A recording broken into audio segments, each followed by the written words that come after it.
একসঙ্গে কি দু একটা চিঠি? হ্যাঁ হ্যাঁ একদম।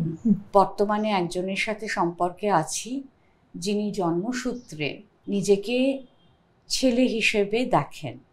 পাড়ার লোক, আত্মীয় স্বজন বহুবার বাবা মাকে বলেছে আমার বিয়ে দেওয়ার জন্যে। বাবা মা আমার বিয়ে দেওয়ার জন্যে কোট আনকোট মাথা খারাপ করে দেয়।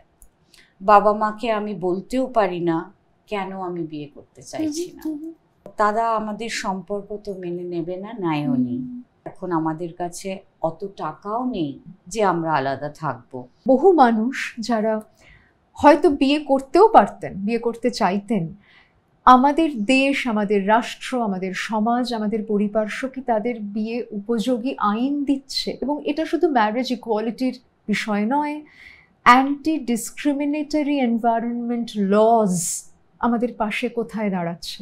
যদি মনেও হয় যে আমার এই মুহূর্তে এই সঙ্গীর সঙ্গে আমার পরিবার সম্পর্কটি বুঝবেই না, বলার দরকার নেই। কোনো ক্ষেত্রে যদি জোর করে বা বলপূর্বক কারোকে বিয়ের কথা পরিবার বলতেও চায়, আমি যদি খুব নিশ্চিত হই যে আমি এই ধরনের সিদ্ধান্তের অংশ হব না, আমাকে কেউ জোর করে বিয়ে দিতে পারে না if I am an adult.